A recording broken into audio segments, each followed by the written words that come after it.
This is probably the number one question I get asked as a market host is how much inventory to take. How much inventory should I take to a market is a big question. And the answer is that it's complicated. But don't worry, we are going to walk through a few things to consider. And then we're also going to go through my process of determining how much inventory to take to a market. Here are some factors that you can consider when trying to determine how much inventory to take. So, price of your products. Generally, lower ticket items, you can sell a higher amount. For higher ticket items, it's going to be a little bit harder to sell 100 of those. How perishable your products are. If you are someone that makes cookies, then you aren't going to want to have a whole lot of leftovers at the end because those are not going to stay good. Also, the seasonality of your products. So if you are selling holiday themed things, you want to be careful to not have too much extra.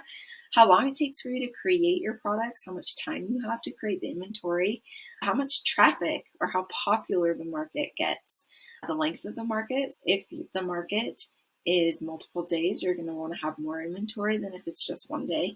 And then your risk tolerance level. How much money do you have? How much time do you have to put into products? How much of a risk are you willing to take with having leftover inventory?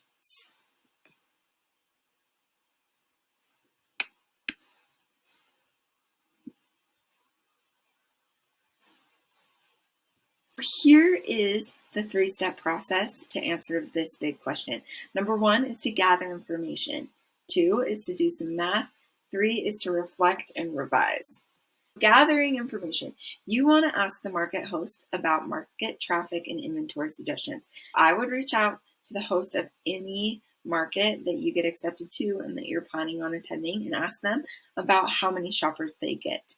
This will kind of help you get an idea of how many people get there. Reach out to vendors from previous events for tips. Something that I did when I was first starting out is that I would go onto a market's Instagram page. I would find someone who had participated in that show in the past, send them a DM and ask them, hey, how'd it go? How many products did you sell? And sometimes people won't want to answer your questions, but I have found that most people are really willing to help you out. Okay, if you already are selling online, whether it's your own website or Etsy, you can look at your shop stats. So something like conversion rate and top listings will give you an idea of what products sell well and how quickly you can convert someone who's looking at your product to buying, which will be helpful at an in-person event.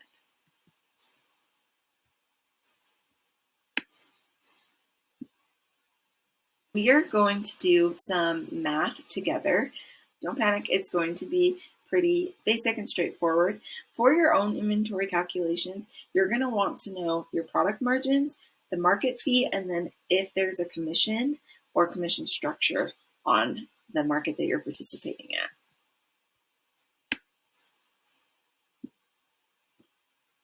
in. You should recognize this gross product margin equation and table that we talked about in the last lesson. Just a reminder, gross product margin is basically what you are making after the cost of goods sold. All right. I mentioned previously that I recommend having a product margin around 50%. You'll see here that I raised my prices to $14 per hair scarf. So this is kind of what we're going off of for our calculations, is that you have a 50% margin and that you are participating in a market that does 20% commission. Something else to be aware of as we're doing our inventory calculations is the difference between revenue and profit. Now, this is not something that I thought about very much at the beginning of my market journey. Revenue is the total amount of income. For example, if I sold one hair scarf, the revenue was $14. From a market, I might get around $850 in market sales. That is the revenue. Profit is what's left after expenses. For the hair scarves, $7.10 was the profit after the cost it took to produce that item. Okay, so let's say that the $850 market sales is really $400 in profit after the cost it took to make my inventory and the market fee. This is a big table that I created to kind of illustrate the different costs and the different inventory. In this line right here, you will see sales slash revenue. This is the revenue for 3 different market scenarios. So we have $400, $800, and $1,600. Now, the inventory cost of this market was $200. That means the profit was $200, assuming that you have a 50% margin. If the market fee is $100, and then the time that it takes for you to go set up, and let's say the gas for your car to drive to the market, we'll say is $100. Now, that means that you didn't make any money doing that market. Now, if you were like me when I started, I'd say, oh no, I made $400. That was revenue. That wasn't necessarily profit.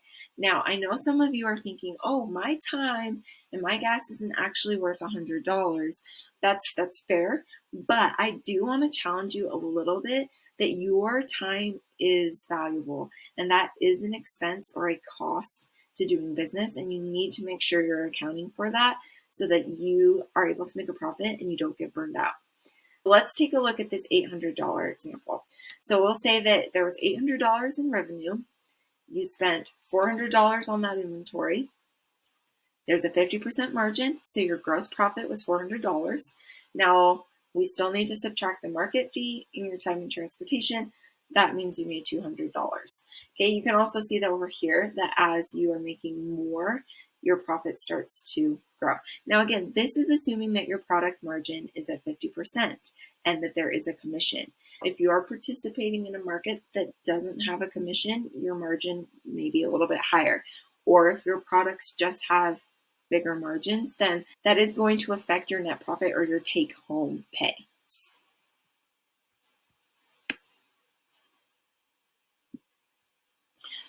The third step in our process to figure out how much inventory to take is to reflect and refine.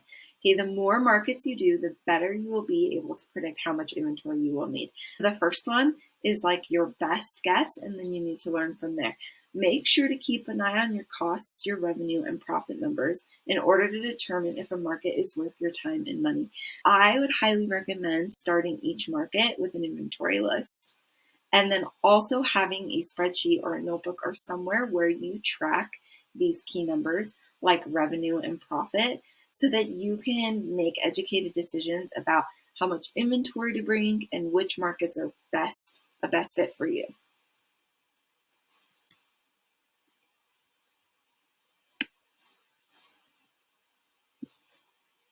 I've got this 5-step process for post-market reflection. So number 1 is to create an inventory list. When you are packing up and you are getting ready for a market, make sure you have a list of what you are putting out there to sell. You may think you'll remember, but you won't. Number 2 is to watch for trends. So you may notice that like a certain color of product sells out. So for me, I noticed that there was like 2 fabrics that were really, really popular for the hair scarves. I wouldn't have noticed that if I didn't have that first step of an inventory list. So inventory list, watch for trends. Number 3 is to evaluate the strength of your products. There were times where I would make something in a certain fabric and it just wasn't popular. That is when like you need to kind of decide, do I keep trying to push this color when no one wants it? I found that I really liked a lot of bright colors when my neutral colored hair accessories were doing better. The 4th thing is to evaluate inventory amounts. If you go to a market and you sell out, that is a very clear sign that you need to take more next time. On the other hand, if you go to a market and you hardly sell anything, that could mean a few things. It could mean that your product needs work. It could mean that that market's not a very good fit for you, or it could simply mean you need to try it again. And then number 5 is to make a plan for the next market. So using all of the data that you collected, using your inventory list, using your trends that you're looking at, then you can decide what to do for the next event. If you need to bring more, if you need to bring less, if you need to bring a different amount of each product. There is also a worksheet in this folder that can kind of help you reflect and walk you through that process.